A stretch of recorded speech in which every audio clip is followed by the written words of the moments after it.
Bueno, espero que hayan disfrutado de esas películas.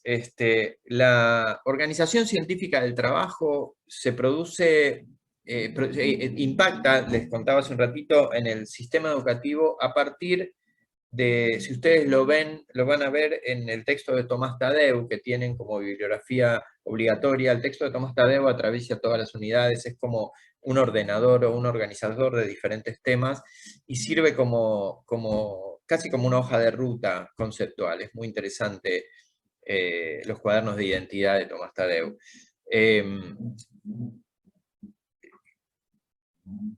¿Cómo impacta la Organización Científica del Trabajo? Bueno, Bloom, que fue un intelectual norteamericano en la década del 20, dice que es necesario llevar la organización científica del trabajo a las escuelas para hacerlas más eficientes, ¿no? Y construye el concepto de currículum. Dice, el currículum es la herramienta que debe prescribir el modo en que se realiza la acción educativa. Debe saber establecer objetivos, debe establecer el tránsito de las actividades que hay que hacer para cumplir con esos objetivos y debe establecer los resultados que se esperan. Ya no puede ser que la escuela sea como una suerte de caja negra donde entra la materia prima y se transforma, sale el estudiante ya formado, realizado, sino que es necesario abrir esa caja y poder explicar de qué manera deben suceder mejor y más racionalmente los fenómenos, ¿no? Fíjense cómo el imperio de la razón, ¿no? Impuesto por la sociedad moderna desde la Revolución Francesa para acá, empieza a operacionalizarse de una manera mucho más fina, ¿no? Y esto ciertamente que en otros campos de la vida humana tiene un impacto enorme porque desde principios del siglo, desde fines del siglo XVIII hasta entrado el siglo XX y hasta nuestros días hoy, el desarrollo que ha tenido la ciencia ha sido extraordinario y también ha sido extraordinario el desarrollo que de la mano de las necesidades de la ciencia ha tenido la tecnología, ¿no? Sin lugar a dudas. Y básicamente la tecnología como transformaciones de la técnica ha salido básicamente de la sociedad, desde la sociedad precapitalista a la sociedad capitalista, muy vinculada a la transformación de los procesos económicos, ¿no? Más adelante va a operacionalizarse a partir de otras necesidades, ya no tan productivas, ya no esencialmente productivas, sino de articulación del sistema capitalista con otras necesidades a partir de la industria bélica, ¿no? Quizás sea uno de los capítulos más duros de la historia humana, pero ciertamente todo el desarrollo de lo que es las tecnologías aplicadas al desarrollo nuclear tiene que ver con la industria bélica y con las necesidades que la guerra impone de algún modo. Y ciertamente, piensen ustedes, el desarrollo de las dos guerras mundiales a principios del siglo también va a hacer estallar la industria del armamento de una manera, y se va a emplear mano de obra, y se van a aplicar mecanismos de producción acelerada, etcétera, etcétera, ¿no? También va a aparecer en esta época de principio del siglo la industria de la aviación, la industria de los ferrocarriles, que viene desde el siglo XIX, ¿no?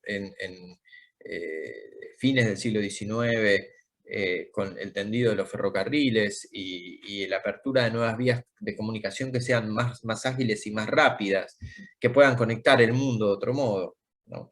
Entonces, estamos asistiendo a este proceso. Pero este proceso de principio del siglo también está atravesado por conflictos.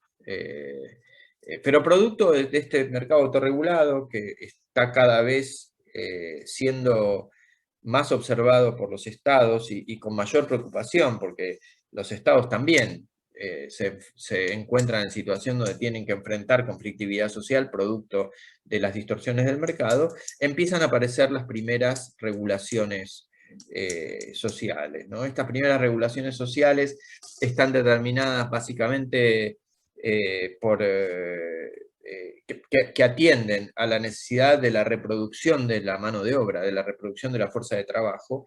Entonces hay que cuidar a los trabajadores para que pueda seguir habiendo trabajadores, sería hablando en términos muy, muy brutos, pero empiezan a aparecer, sobre todo en Inglaterra, entre 1900 y 1911, en Inglaterra y en Alemania, normas que tienen que ver con los primeros dispositivos de asistencia social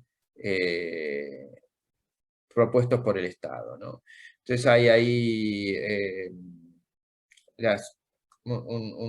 una revisión de las leyes fabriles y el cumplimiento de las 8 horas laborables, la necesidad de que los trabajadores tengan vacaciones, ciertos principios de asistencia social al trabajador y a sus familias empiezan a aparecer en esta época, ¿no?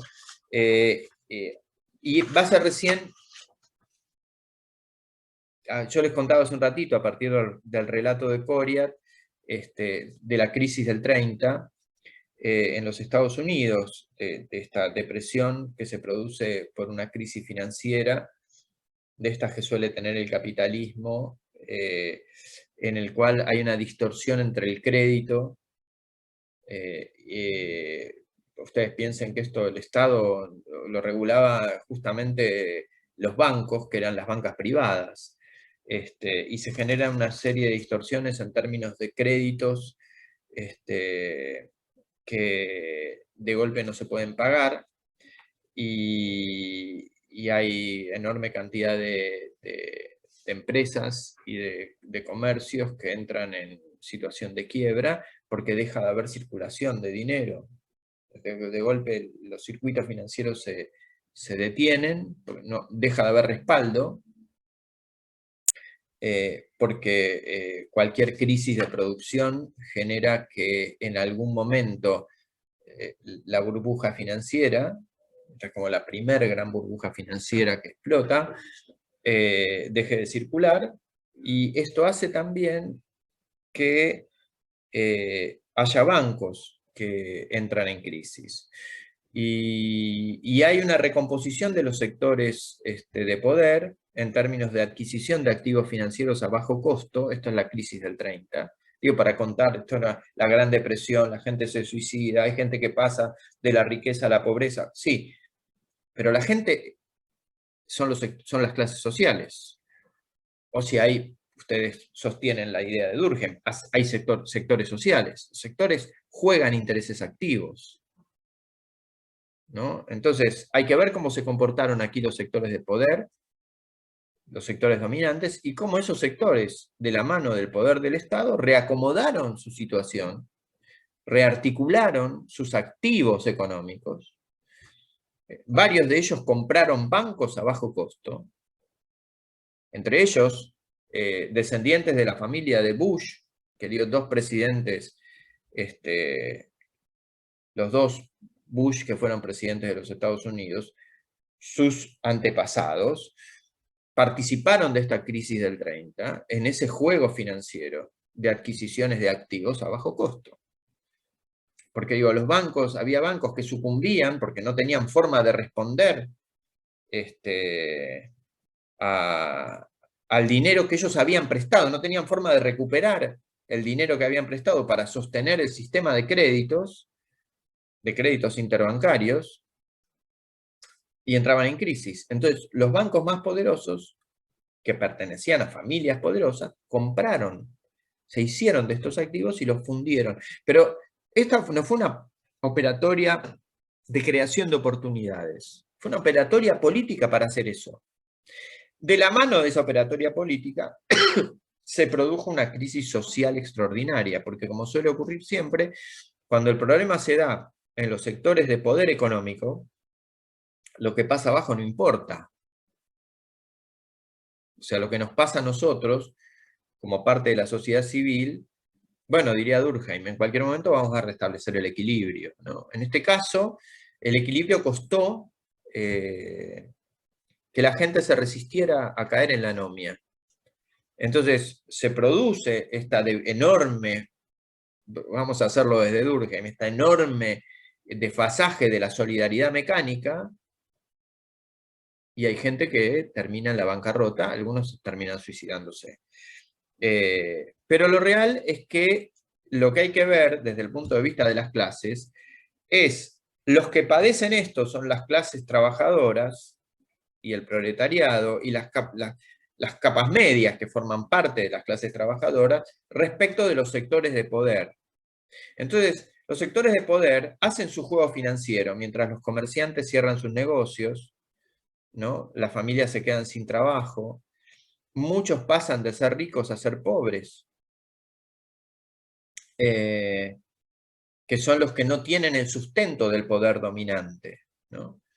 Entonces, es muy interesante para ver esto. Pero lo real es que el Estado norteamericano se ve frente a la contingencia de tener que resolver esta crisis. Más allá de todo, es necesario que Estados Unidos, que se perfila ya en esta época como una potencia industrial, bueno, es necesario rearticular esto. Y para esto llama a John Keynes, que era un economista inglés de formación neoclásica, o sea, de formación liberal, a que venga a asesorar a los economistas norteamericanos y a la política norteamericana para poder resolver los problemas de la depresión. Y Keynes no es un liberal ortodoxo, en absoluto. Él sostiene que es necesario primero paliar las desigualdades que está generando el mercado y que está generando el mercado financiero, ¿no?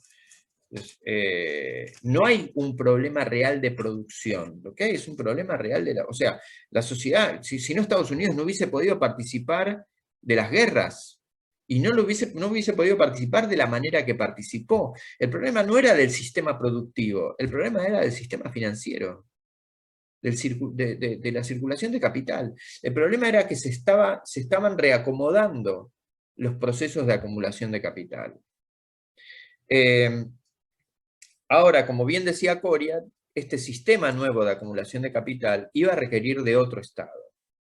Un Estado que tendiera a la reproducción de la fuerza de trabajo, a la reproducción de las relaciones de producción, al sostenimiento también, si lo quieren ver desde Durkheim, de la armonía social, ¿no? Entonces, Keynes viene de algún modo a, diría los críticos, a promover políticas que arbitren sobre el conflicto social, o a lo que dirían los funcionalistas, a ayudar a restablecer la armonía y el equilibrio social, a establecer bases de un consenso.